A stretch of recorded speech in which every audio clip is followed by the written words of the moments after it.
기도하는 그 자세와 내용을 보면 그 사람이 어떤 하나님께 기도하는지, 또 그분의 신앙의 모습이 어떤 모습인지 알 수 있습니다. 그래서 기도를 배우는 것은 신앙생활의 한 부분을 배우는 것이기보다도 어떤 면에서는 신앙의 기본 자세를 배우는 것이고 또 신앙 전체를 배우는 것이기도 합니다.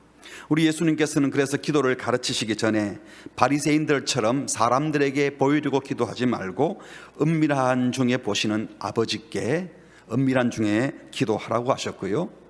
또 하나님은 우리가 기도하기 전에도 다 알고 계시는데 이방인들처럼 말 많이 해서 하나님을 자극해서 응답받으려고 하는 중언부언의 기도, 하나님을 감동시켜 보려는 그런 기도를 하지 말고 아버지께 진솔하게 할 말을 말씀드리는 마음을 여는 기도를 하라고 하셨습니다.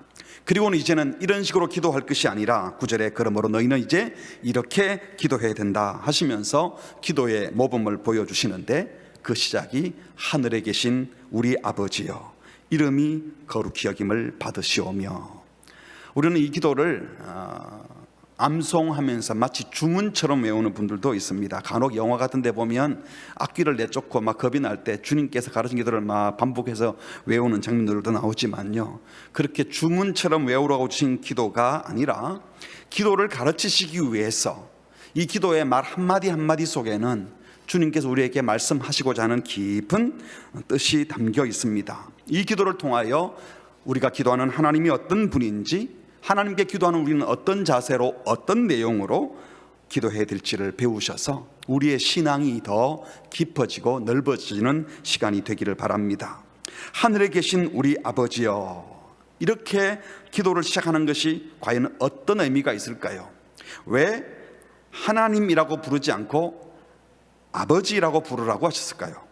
그것도 왜 하필이면 아버지라고, 다른 용어도 많이 있는데 하필이면 아버지라 부르라 하셨을까? 또 아버지 하나님이 하늘에 계시다는 의미는 무엇인지, 왜 내 아버지, 나의 아버지가 아니라 우리 아버지라고 하셨는지 여러 가지 질문을 던질 수 있는데 오늘은 그 첫 단어 아버지여라고 부르는 것이 어떤 의미가 있는지를 살펴보려고 합니다. 먼저 하늘에 계신 우리 아버지여라고 부르는 것은 우리가 기도하는 대상이 분명하다는 것을 보여줍니다.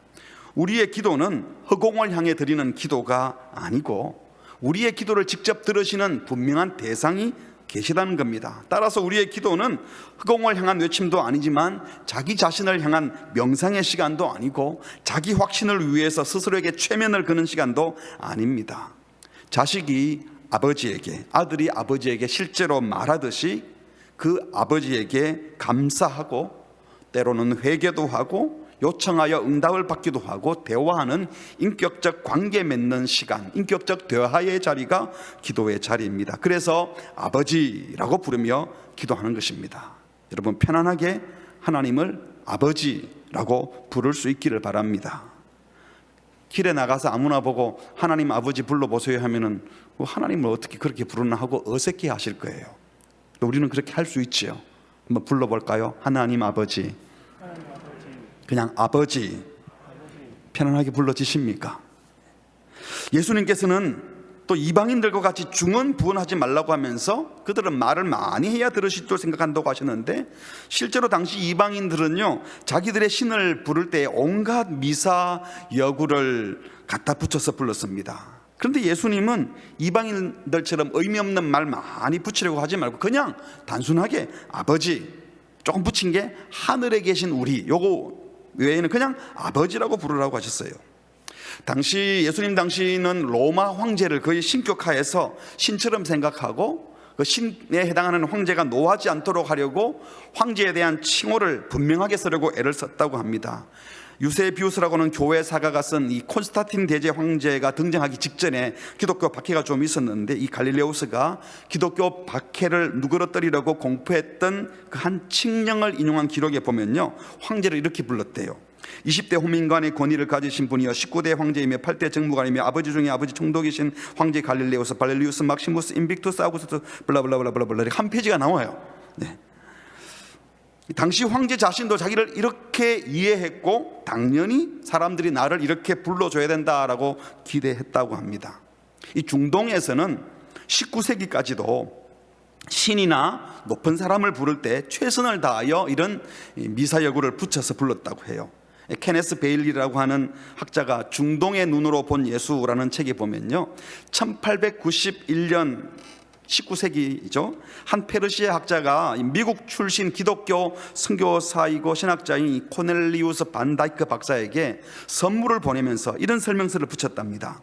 각하, 만인이 존경하는 영혼의 의사요, 종교 철학자이며 당대 유일무이한 지식인이요, 지극히 박식한 분으로서 누구도 감히 따라갈 자가 없는 미국인 코넬리우스 반 다이크 박사님께 이 기념품을 드립니다. 이 기념품은 각하의 고매함과 선하심을 기림이요, 어떤 칭으로도 표현할 수 없는 각하께 드리는 것이, 각하는 지식을 선양하신 분이요, 완전함을 세우신 분이요, 숭고한 자질을 소유하고 우르를 블라블라블라블라 이렇게 길게 이것이 예수님 당시 팔레스타인 지역 이방인들의 문화였고 19세기까지도 존경하거나 추앙하고픈 분들에게는 이렇게 길게 미사여구, 형용사를 붙여서 부르는 것이 아주 자연스러운 문화였다고 합니다. 그러니까 이런 문화 속에 익숙해 있던 팔레스타인 지역에 있던 유대인들, 유대교 성도들의 입장에서 하나님을 부른다면, 우리 옛날 어른들이 많이 그렇게 한 것처럼 전지전능하시고 무소부지하시고 자비와 긍휼이 한이 없으시고 우리의 찬양을 받기에 합당하시고 이 정도는 불러줘야 되지 않겠나라는 생각이 당연히 있었던 거죠. 그런데 우리 예수님께서는 제자들 보고 그런 거 하지 말고 하늘에 계신 우리 아버지여, 그냥 아버지라고 부르라고 하셨습니다. 더구나 경건한 기도를 가르치시면서 아무 미사여구 없이 그냥 아버지라고 부르라고 하셨습니다. 왜요? 하나님께는 이런 미사여구가 필요 없다. 하나님은 인간들의 이런 아부성 발언에 관심이 없다는 것을 노골적으로 선언해 주신 것입니다. 마음에도 없는 말로, 정말 그 마음이 없으면서 이런저런 말 많이 붙이는 거 귀찮다는 겁니다. 그렇게 하지 말라는 거예요. 전도서 기자는 말하기를 5장 2절에 너는 하나님 앞에서 함부로 입을 열지 말며 급한 마음으로 말을 내지 말라. 하나님은 하늘에 계시고 너는 땅에 있습니다. 그런즉 마땅히 말을 적게 할 것이니라. 이 창조주 하나님 앞에서 피조물 인간이 하나님을 높여보겠나라고 과장하고 꾸미고 덧붙이고 하는 말이 너무 많다는 거예요. 하나님 앞에서 마저 말을 많이 하려고 하지 말고 그냥 아버지라고 부르면 충분하다고 말씀하십니다. 여러분, 말이 많다고 능력이 있는 것이 아닙니다. 짧은 말이지만 강한 힘이 있는 겁니다. 여러분, 그냥 소박하게 진심으로 마음을 다해 미사여구 없어도 아버지라고 부르시면 주님이 아시고 들으시는 줄 믿으시기 바랍니다. 이 주기도문을 시작하면서 또 생각해 볼 것은요, 예수님께서 이 기도를 가르치실 때에 어느 나라 말로 가르치셨는가 하는 거예요. 히브리어, 헬라어, 라틴어도 아닌 일상 언어인 아람어로 가르치셨다는 겁니다. 우리가 가진 신약 성경은 헬라어로 기록되어 있습니다. 아시는 것처럼 로마가 전 세계를 통일하면서 세계 공용어로 헬라어를 다 심어놔 버렸습니다. 사실은 아시는 것처럼 그 전에 그리스, 그러니까 알렉산더 대왕이 전 세계를 정복하면서 헬라어를 다 퍼뜨려 뒀는데 그 이후에 다시 로마가 제국을 통치하면서 라틴어로 언어를 바꾼 것이 아니라 그냥 일상적으로 쓰던 그 언어를 계속 쓰게 한 것이 바로 헬라어였어요. 그래서 세계 공용어가 로마 때 더 많이 퍼뜨려져서 헬라어는 어디나 가도 통하는 말이 되었죠. 그게 신약 성경을 기록하게 된 근거가 되는 겁니다. 더 많은 사람이 읽게 하려고. 근데 당시 유대인들의 성경, 구약 성경은 고전 히브리어로 기록되어 있었습니다.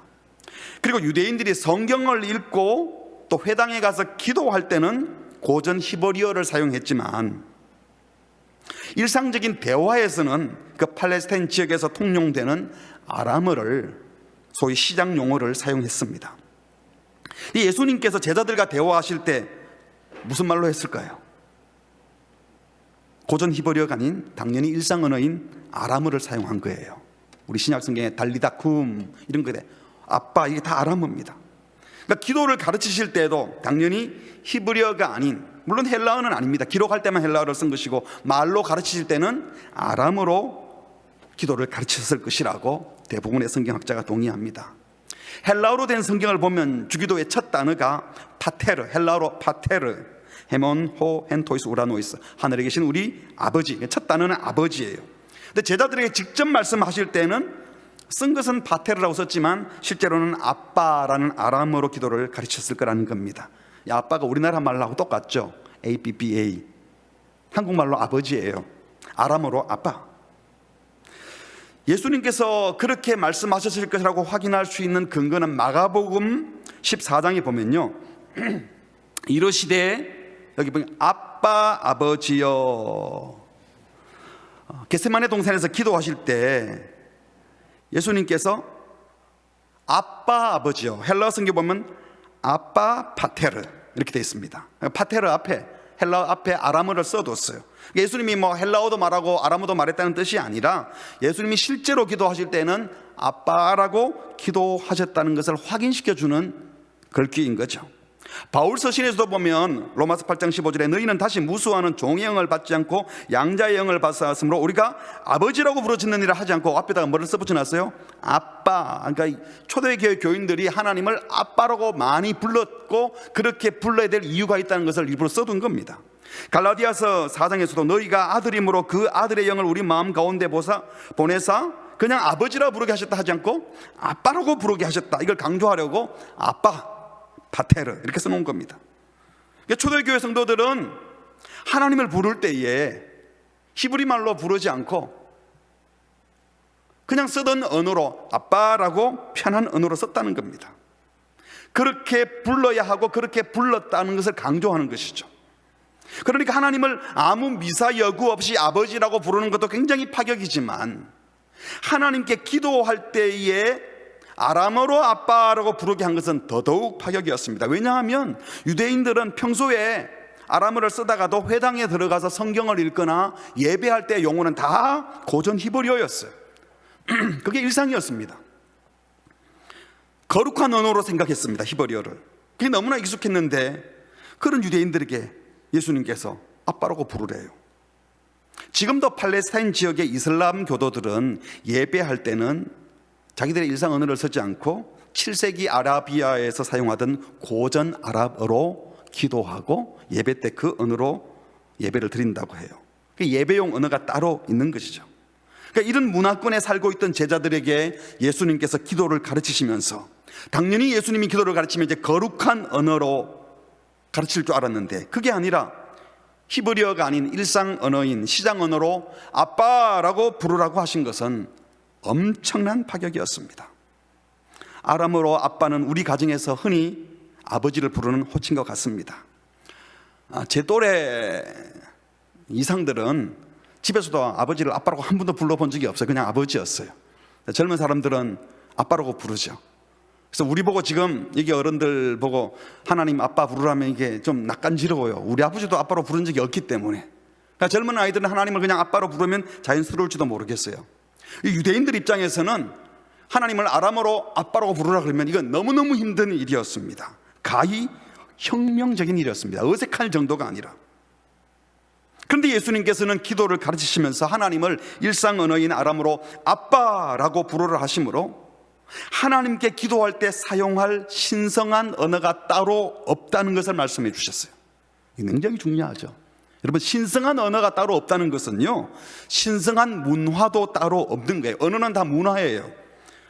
하나님의 진리를 담아낼 수 있는 언어가 따로 있는 것이 아니고 어떤 언어로도 어떤 문화 속에서도 하나님의 진리를 담아낼 수 있다는 겁니다. 하나님의 진리를 담아낼 수 있는 문화가 따로 없기에 그래서 성경을, 하나님의 말씀을 모든 문화권에 있는 모든 인류가 자기들의 문화와 자기들의 언어 속에서 이해하고 해석할 수 있도록 길을 열어두신 것이 하나님을 아람어로 아빠라고 부르게 하신 것입니다. 예수님의 이런 정신은 사도들에게도 영향을 끼쳐서 성경을 기록할 때 굳이 고전 히브리어 거룩한 언어로 기록하지 않고 말씀드린 당시 누구나 읽을 수 있는 세계 공용어였던 그리스어 헬라어로 신약 성경을 기록할 수 있도록 주님이 문을 열어두신 것입니다. 사람들이 이해하고 알아들을 수 있는 또 다른 언어로 계속 번역할 수 있는 문도 열어두신 것입니다. 우리 한국 선교사들이 처음 와서 성경을 한국말로 번역할 때 하나님을 어떻게 불러야 되나, 하느님으로 해야 되나, 천주라고 불러야 되나, 하늘님이 맞나, 그 용어 하나 선택하는데도 어려움이 많죠. 문화가 다르기 때문에. 그렇다고 하나님을 번역을 못하는 게 아니라는 거예요. 그렇게 했습니다. 사람들이 이해하고 알아들을 수 있는 수많은 언어로 계속 번역되고 있습니다. 지금도 수많은 민족과 방언에서 수백 수천 개의 자기 언어로 성경을 읽을 수 있도록 길을 열어두셨습니다. 세계의 언어가 2019년 통계에 7,359개 정도 되는데 성경 전권이 번역된 것은 694개 언어라 그러고요. 신약만은 1,542개로 번역이 되었다고 합니다. 사랑하는 성도 여러분, 거룩한 언어가 따로 없기에 우리 각자의 언어로 하나님의 말씀을 읽고 듣고 이해할 수 있게 하셨다는 것은 바로 하나님이신 예수님께서, 거룩하신 하나님 창조주께서 피조물인 우리와 소통하려고 사람의 몸을 입고 이 땅에 우리 곁에 오신 성육신의 자연스러운 결과라고 할 수 있습니다. 감히 하나님을 피조물인 우리가 어떻게 이해하고 안 오신 것이 아니라, 다시 말하면 예수님은 거룩하신 하나님이 번역되어 우리에게 이해되도록 오신 하나님이신 겁니다.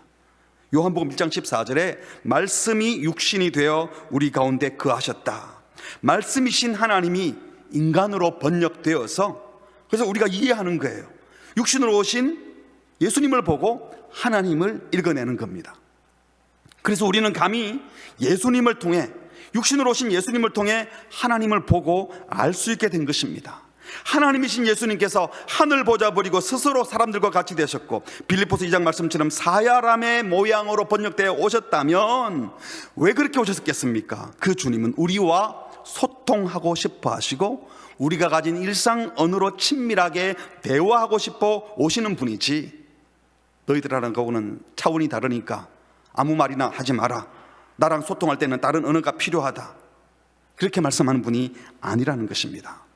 주님께서 가르치신 기도가 아빠라고 하는 아람어의 위대한 말로 시작하심으로, 다시 말하면 일상 언어로 늘 쓰던 말로 시작하심으로, 이 기도, 이 주님의 말씀은 세상 모든 언어로 번역될 수 있고 또 자기 언어로 소통할 수 있고, 주님은 우리가 우리 언어로 기도하기를 원하신다는 것을 말씀해 주신 것입니다.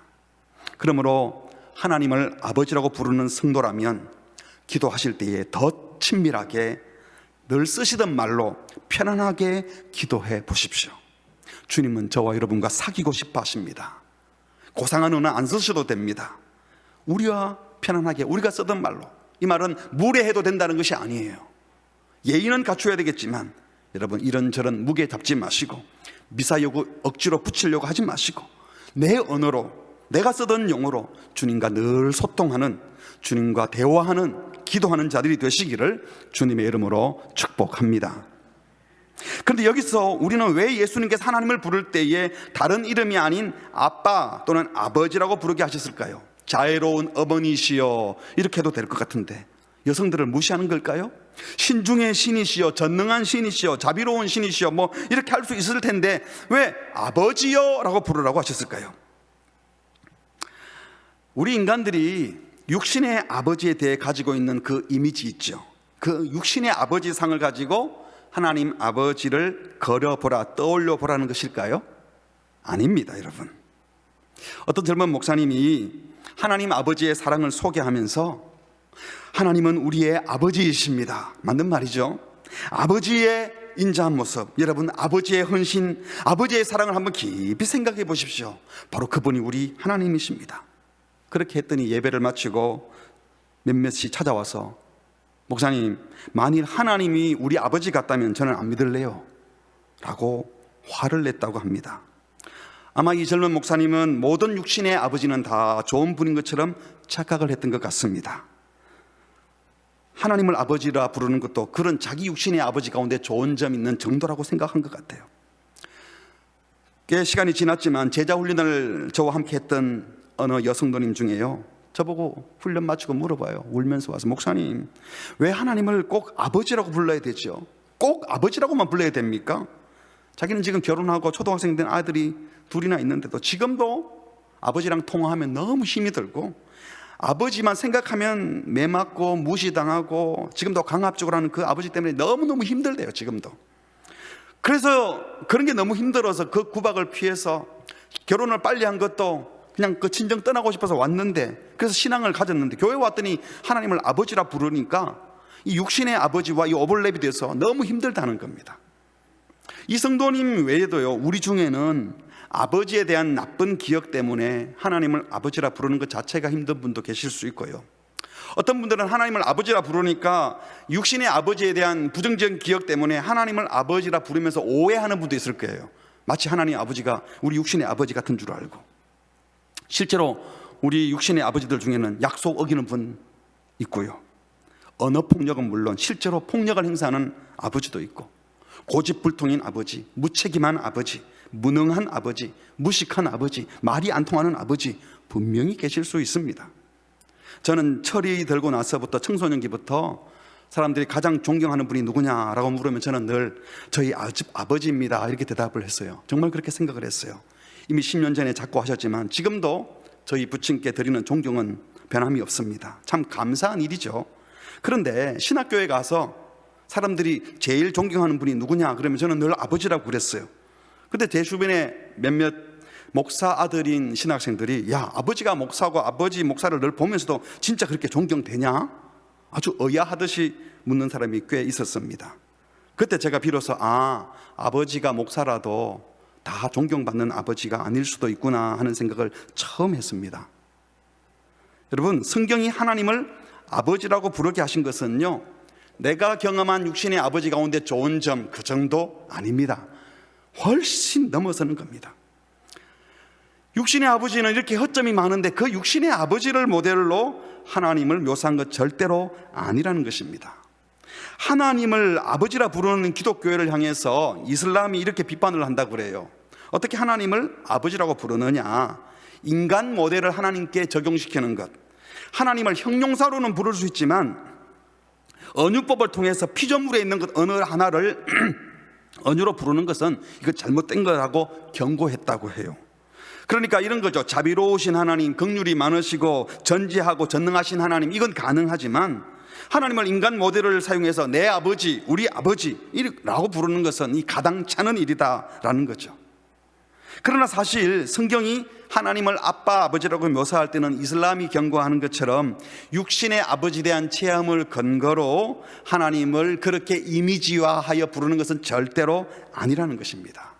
육신의 아버지가 결코 하나님 아버지의 그림을 그려줄 수 없습니다. 하나님을 아버지라고 부르는 것에 대해서 어떤 분은 또 그래요. 성경은 이 가부장적 문화, 남성 중심의 가부장적 문화, 그러니까 남자 아버지가 가족에 대해서 절대 권력을 행사하는 남성 중심의 이 가부장적 세계관을 그대로 받아들인 것 아니냐 하고 딴지를 걸기도 합니다. 실제로 유대 문화는요, 우리보다 더합니다. 매우 가부장적입니다. 많은 여성들이 이 가부장적 가족 구조 안에서 희생을 당해야 했고, 아내는 남편의 종처럼 취급받았습니다. 여자가 밥을 태워도 이혼 사유가 되고, 아침에 일어났는데 미워 보이면 이혼 사유가 될 정도였습니다. 여인은 수혜도 치지 않을 만큼 무시받고 괄시받았습니다. 성경이 그것을 인정하느냐? 아닙니다. 예수님이 하나님을 아빠, 아버지라 부른다고 해서 이런 유대의 또는 동양의 이 죄된 문화라고 할 수 있는 가부장적 세계관을 그대로 인정한 것이라고 말할 수 없다는 것입니다. 그래서 반대로 어떤 분은 그래요. 왜 하나님을 어머니라고 안 부르느냐, 아버지라고만 불러야 하느냐? 하나님은 여성성보다 남성성을 가진 신이라는 거냐? 하고 볼멘 소리를 합니다. 지금도 아프리카 지역이나 남미 지역 중에는 모계 사회가 있지요. 일부다처가 아니라 일처다부제. 그래서 아버지가 누군지 몰라요. 책임지는 아버지는 없습니다. 불황아처럼 여기저기 씨만 뿌리고 다니고 자녀를 양육하고 책임지는 것은 어머니예요. 그래서 어머니가 가장 역할을 한다는 것이죠. 이런 사회에서 하나님을 육신의 아버지에 대입해서 설명하면 하나님은 여러분의 아버지이십니다 이러면 얼마나 혼란스러우시겠습니까? 모계 사회에서 그러면 하나님 어머니 선교사들이 가서 그렇게 부르게 해야 될까요? 여러분, 예수님께서 지금 하나님을 아버지라고 부르게 하셨다고 해서 하나님이 남성성을 가진 신으로 보는 것 결코 아닙니다. 창조주 하나님은 남성, 여성 이런 것을 다 만드신 분인데, 당신이 창조하신 남성, 여성 중에 남성을 택해서 내가 남성이다 이렇게 하는 분일 수가 없잖아요. 창조주 하나님이 피조물에게 남성성만 가지고 있는 것처럼 생각하는 것은 사실은 하나님을 우롱하는 행위일 것입니다. 하나님의 이미지 안에는 남성성도 있고 여성성도 모두 담고 있어요. 왜냐하면 창세기 1장의 말씀처럼 하나님이 자기 형상 곧 하나님의 형상대로 사람을 만들어 놓았는데 남자와 여자를 누가 만드셨어요? 하나님이 만드셨어요.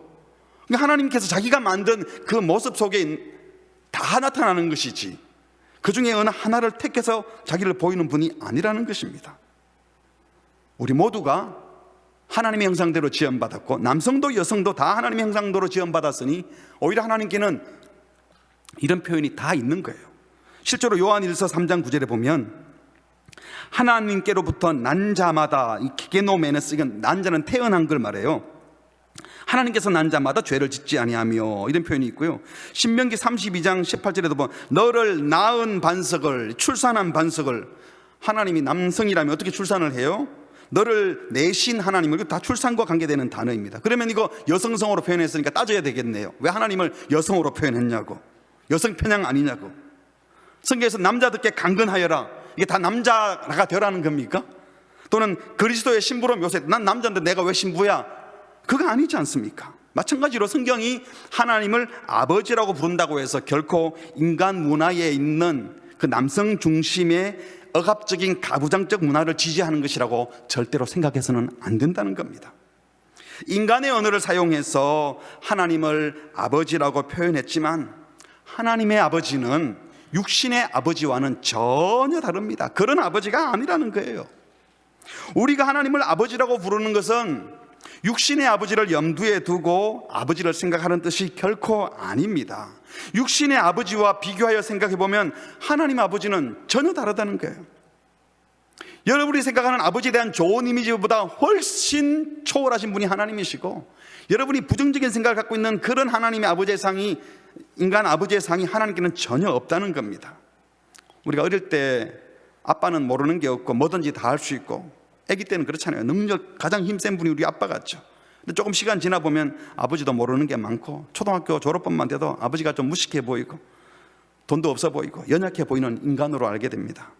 그러나 하나님 아버지는 모든 것을 아시고 모든 것을 하실 수 있는 전지전능하신 분이십니다.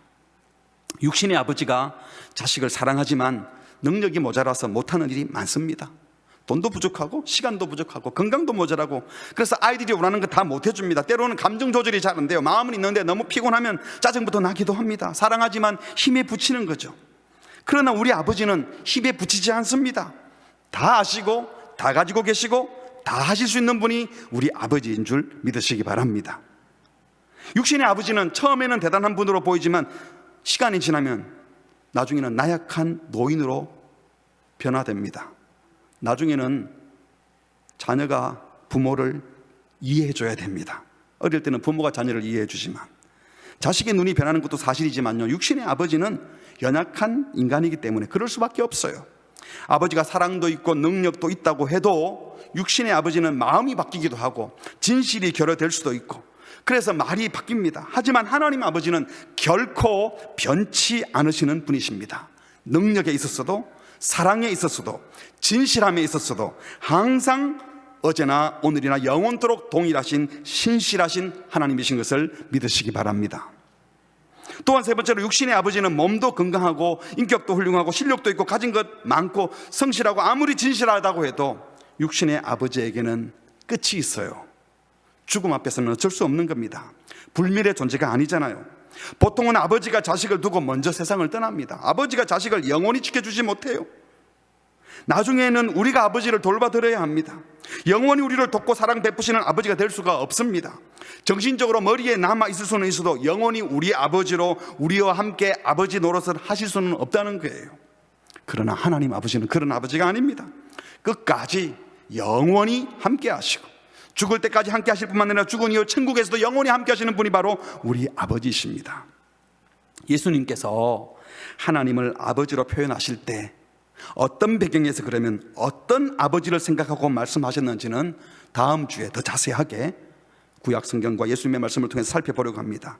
어쨌든 오늘 분명한 것은 육신의 아버지의 모습을 가지고 하나님 아버지를 온전히 그려낼 수 없고, 육신의 아버지는 하나님 아버지와는 전혀 다르다는 것을 기억하시기 바랍니다. 다윗이 시편에서 이렇게 말을 했어요. 27편 9절, 주의 얼굴을 내게서 숨기지 마시고 주의 종을 노하여 버리지 마십시오. 주는 나의 도움이 되셨나이다. 나의 구원의 하나님이시여 나를 버리지 마시고 떠나지 마소서. 그리고 10절에 같이 할까요? 시작. 내 부모는 나를 버렸으나 여호와는 나를 영접하시리이다. 다윗의 개인 경험에도 아시는 것처럼 어릴 때 형들에게 늘 놀림받고 무시받고, 아버지도 기름 부으러 사무엘이 왔을 때도 저 딴 데 갖다 뒀잖아요. 상처가 얼마나 많았겠어요. 육신의 부모가 아무리 자식을 사랑해도 그 부모 역시 죄인입니다. 다윗도 그런 상처를 부모에게 받은 것 같아요. 자식에게 상처를 제일 많이 주는 사람은 부모잖아요. 가장 사랑을 많이 받는 분이기 때문에, 또 상처도 가장 많이 받아요. 같이 있기 때문에. 왜? 연약한 죄인이기 때문에. 영원히 함께 해주지 못합니다. 심지어 육신의 부모는 자식을 버리기도 합니다. 하지만 우리 하나님 아버지는 우리를 영접하는 분이십니다. 육신의 아버지는 나를 이해 못 해주기도 하지만 하나님 아버지는 우리를 다 알고 이해해 주십니다. 여러분, 육신의 아버지에 대한 생각 때문에 하나님을 거려내지 마시고 하나님 아버지를 생각하면서 이미 아버지 되신 분은 더 좋은 아버지가 되려고 하고, 하나님 아버지를 통해서 이 땅에 새로운 아버지상이 만들어지도록 함께 힘쓰는 우리 모든 식구들이 되기를 바랍니다. 말씀을 맺으려고 합니다. 제 친구 목사 중에는요, 아주 어릴 때 부모님을 여의고 형님과 누나들 손에서 자란 친구 목사가 있었어요. 한 번은 친구에게, 야, 넌 아버지가 안 계셔서 아버지라고 불러본 적도 없잖아. 그러면 성경에서 계속 하나님을 아빠, 아버지 이렇게 부를 때 좀 힘들지 않니? 라고 물었더니 이 친구 하는 말이, 자기가 어릴 청소년, 전도사 시절부터 청소년 사역을 오래 했는데 청소년들을 만나보면 대부분의 문제가 가정 문제, 애가 문제가 아니고 가정이 문제이고, 그 중에서도 80-90%는 아버지 때문에 힘든 학생들을 너무 많이 만났다는 거예요. 그리고 그 아버지 얘기를 들으면 자기가 들어도 참, 야, 어떻게 아버지가 그러나 하면서 같이 막 화가 나기도 하고 그랬답니다. 근데 오히려 자기는 육신의 아버지가 없었기 때문에 예수님 믿고 아버지를 처음 부르는 게 하나님이었대요. 그렇지는 자기는 하나님을 좋은 분으로, 아버지를 좋은 분으로 생각하다가 오히려 이 사역을 하면서 육신의 아버지가 문제가 많다는 것을 뒤늦게 깨달았다는 얘기를 하면서 자기는 오히려 육신의 아버지 안 계신 게 하나도 섭섭한 것도 없고 아쉬운 것도 없다는 말을 들은 적이 있습니다. 사랑하는 성도 여러분, 그렇습니다. 우리가 기도드리는 하나님은 우리 아버지이십니다.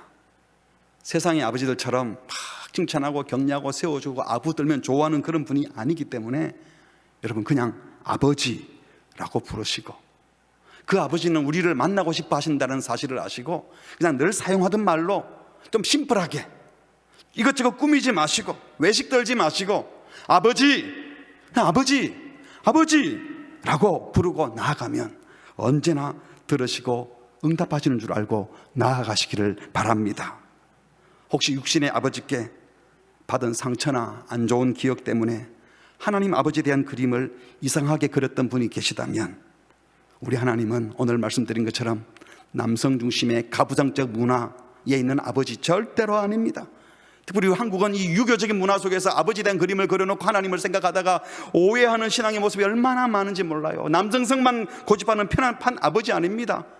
여성의 모습으로, 남성의 모습으로 온 우주 만물을 창조하신 분으로 모두를 복되게 하시는 하나님 아버지이십니다. 인간의 아버지와는 달리 영원하고 변함이 없으시고 전지전능하신 분이 바로 우리 아버지이심을 믿고 마음껏 아버지를 부르고 아버지께 기도하는 그런 우리 모든 성도들 되시기를 주님의 이름으로 축복합니다. 아멘. 우리 함께 찬양하겠습니다. 아바 아버지, 아빠 아버지, 나를 안으시고 바라보시는 아바 아버지. 오늘 찬송 부르는 가운데 여러분 마음속에 내가 갖고 있던 잘못된 아버지상 때문에 하나님 아버지가 오해되지 않도록, 또 아버지에게 받은 상처 때문에 하나님 아버지도 그럴 줄 알고 무서워했다면 이제 다 내려놓고 하나님은 우리가 늘 쓰던 언어로, 좀 투박해도 상관없어요. 무례해서는 안 되겠지만 우리가 늘 쓰던 용어로 하나님께 찾아오면, 어떤 언어로든 찾아오면 주님은 다 용납하시고 받으시고 이해하시고 사랑해 주시는 분입니다. 우리 찬송 부르는 가운데 정말 하나님을 마음을 담아 아빠, 아버지 부르 부르는 은혜가 있기를 바랍니다. 함께 고백하겠습니다.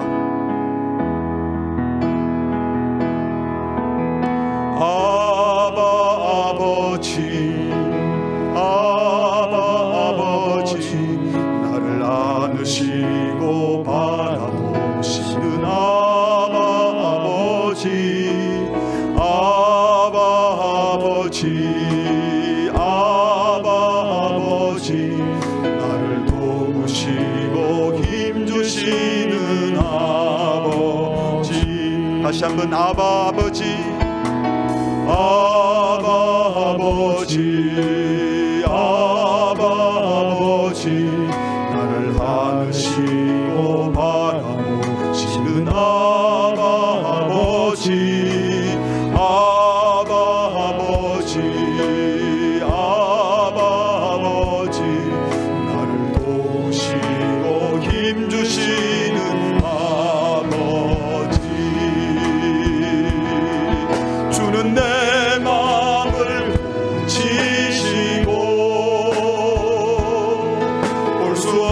상처 만지시네.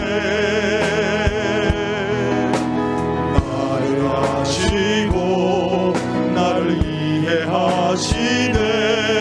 내 영혼 새롭게 세우시네. 주는 내 마음을 고치시고, 주는 내 마음을 고치시고, 볼 수 없는 상처, 볼 수 없는 상처 만지시네. 나를 아시고, 나를 아시고, 나를 이해하시네. 내 영혼 새롭게 세우시네.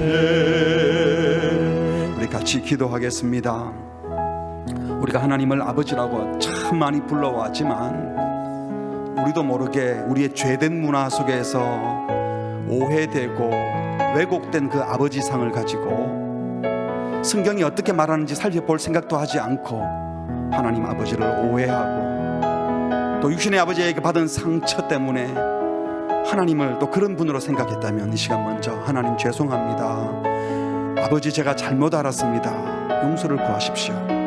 그리고 이제 수시로 내가 쓰던 언어로 표현이 달라도 되지만 친밀하게 주께 나가서 아버지, 아버지, 아빠가 편한 분은 아빠, 여러분이 늘 쓰던 용어로 아버지를 부르며 여러분의 마음을 열어놓고 간구하면 기도 용어 따로 필요 없어요. 거룩한 언어가 필요한 것이 아니에요. 어떤 언어로든 우리가 마음을 열고 주께 나아가면 주님은 들으시고 받으시고 우리의 상처를 치유하시고 고치시는 분이십니다.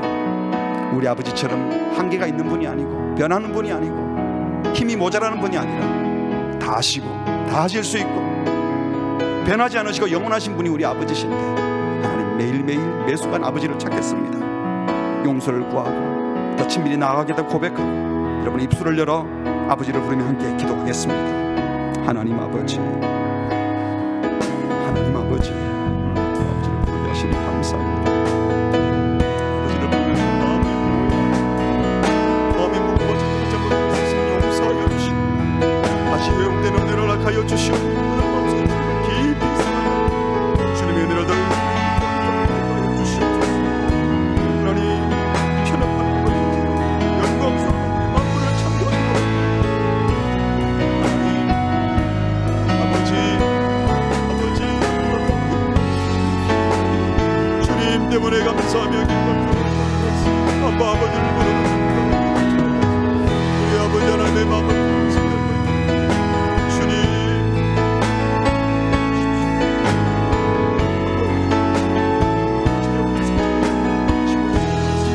그들이 하나님의 마음을 보여주옵소서. 주님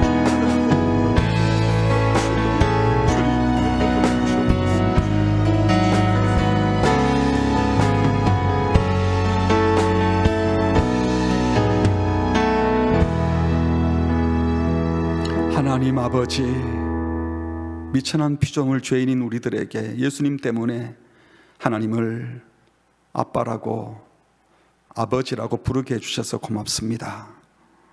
우리가 잘못 그리고 있던 아버지상 때문에 하나님을 오해하고 왜곡된 아버지상을 그리고 생각했던 우리의 잘못됨을 용서해 주시옵소서.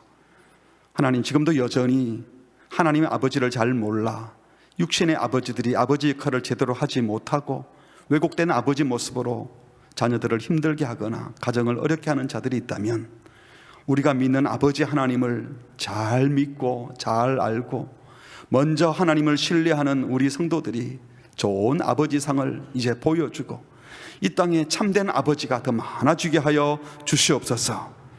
이번 한 주간도 격식과 형식을 따지지 아니하고 우리가 늘 쓰던 용어로, 우리가 늘 친밀히 쓰던 표현으로 아빠 아버지를 부르며 아버지께 나아가며 아버지와 대화하고 기도하는, 한이 없으시고 능력이 무한하시고 다 아시며 변하지 않는 그 하나님께 나아가서 기도하는 우리 모든 성도들 되게 하여 주시옵소서.